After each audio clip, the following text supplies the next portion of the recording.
How's it going, guys? Brett Medlock here. Today, I wanted to talk about AeternoBlade 2. Now, you might recognize this game if you saw a video I did a month or two ago. I believe it was last month, where I was just highlighting this game because I thought it looked really cool and a huge step up from the original that released on the 3DS, PlayStation Vita, PS4. I'm pretty sure it released on everything available.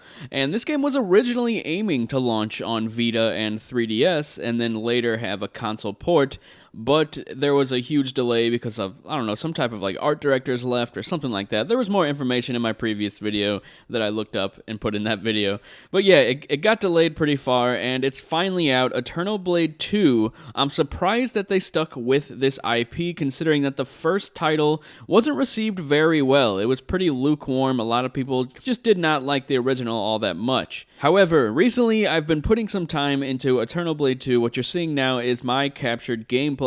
And I just wanted to take you guys through the first hour or so of the game and give you my thoughts on it all. So first off, combat at first can feel a little plain. You know, there's not a lot to it. You're pretty much just mashing the same two buttons and jumping up in the air. However, as things go forward, you start to unlock new abilities like freezing time. You'll be able to sort of hookshot your way up on top of things, and that actually comes in handy during a lot of combat, which I'll get to further in the video. And along with that, you can start stringing together some different types of attacks, and even a rewinding time with your character, and you and yourself can take on an enemy at the same time. So that aspect is all really cool.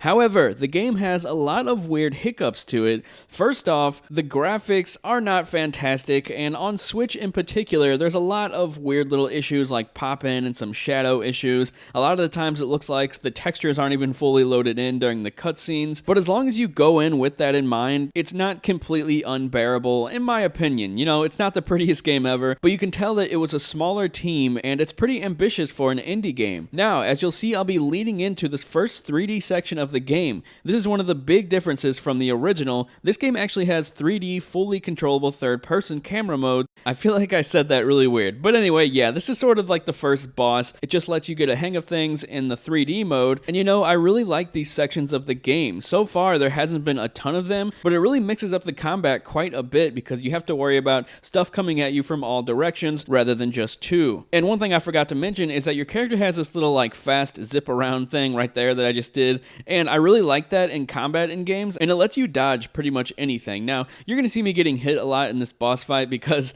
I just pretty much sucked at the beginning, but as the game went on, I got the hang of things. It's just at first, I was pretty sucky. Now I'll just show you like some of the cutscenes. As you can see, they don't look great, but the most jarring part about these cutscenes is the voice acting. I'm just going to play you some of these clips of this character, this voice actor in particular. Nothing against the person in real life, but his voice acting is not up to snuff with the rest of the game, which also isn't that great, but this one stood out to me. It's just awful. Now, I'll just show you some clips right now. Bernard, watch out! These fiends are unending. What the hell are these butterflies? The Annan Fortress is a sacred place we Chronosians have been protecting for centuries. Why has this hole appeared here? Bernard, we've been out adventuring since we were children. I hope today is not our last. You put that away, I will use the half-blood power of the Skeldir family to protect Princess Rosalind only.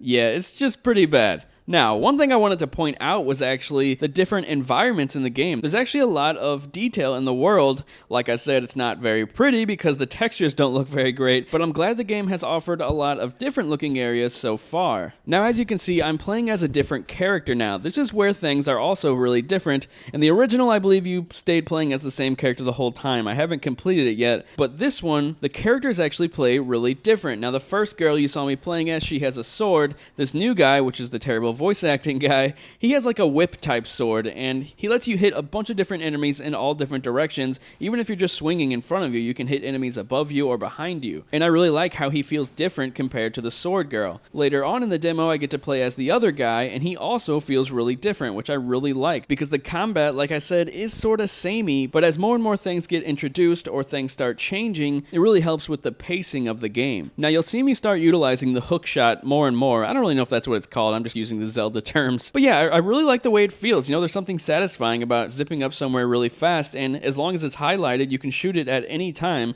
as long as you aren't in the middle of, you know, swinging your sword and stuff. Now, I took on a bunch of enemies inside of this castle, but I wanted to fast forward to this part of the game where it's a different environment completely. There's a lot of stuff going on in the background, and like I said, it seems like they really put effort into diversifying the environments and giving us something pretty to look at. It's just unfortunate that the Switch version things don't look as great. I'm guessing that the textures look better on the Xbox One, PS4, and PC versions, but you know, in handheld mode, these blurry textures aren't very noticeable. It's when it's blown up on the TV where it looks pretty rough. But if you're watching this on your phone right now, you probably just see, you know, a pretty decent looking game. Now, as I was playing through here, it all of a sudden just switched to a 3D section, which I really liked. It just came out of nowhere. I hope it continues to do this throughout the game. It was really cool just switching from 2D to 3D, and it feels like a 3D game. It doesn't feel like a game that was just forced into a 3D mode. This feels like a third-person action game. And it's a lot of fun using this little zipping mechanic, dodging all the attacks and whatnot.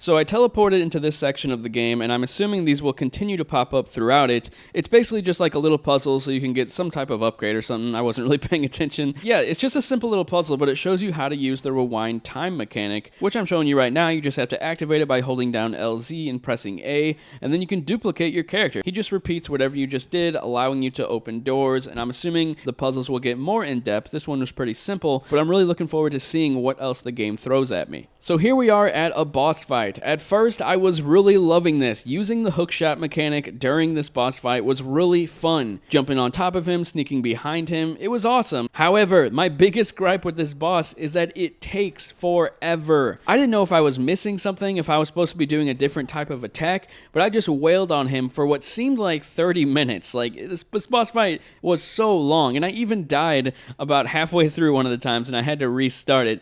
And you know, there wasn't a lot of health during this section, so this was a huge spike in difficulty, and it just came out of nowhere. Luckily, it was fun to do, but that fun started to wear off after 15 minutes or so. It really bummed me out that they decided to make this boss so strong. Like I said, though, I might have been missing something, but I don't think I was. After defeating this boss, you get to play as the third character, who I believe is the final character that you get to play as. I don't think there's a fourth character, but I could be wrong. This guy's more of like a warrior. He can break down doors. You can do these awesome aerial attacks where you slam down on top of enemies. But then, unfortunately, the game threw this long hallway at me where it was another huge difficulty spike, and I feel like my characters aren't strong enough to be where I'm at in the game. I don't know, maybe I'm terrible, maybe I'm missing something, but the game is generally sort of challenging, but not very, and then out of nowhere, it'll throw these difficulty spikes at you. But I don't know, maybe you enjoy that. I don't really like replaying the same long sections over and over if I die at the very end, but hell, a lot of people like dying, learning their mistakes, retrying. That's pretty much why the Souls series continues to thrive. But yeah, that's pretty much all I have to say about AeternoBlade 2. Gameplay is fun, it continues to throw new things at you, there's puzzles, there's a lot of cool action moments, and playing as the different characters is a blast. Not to mention, zipping around during battle and using your hookshot is a lot of fun. But the presentation is pretty lackluster, especially on Switch,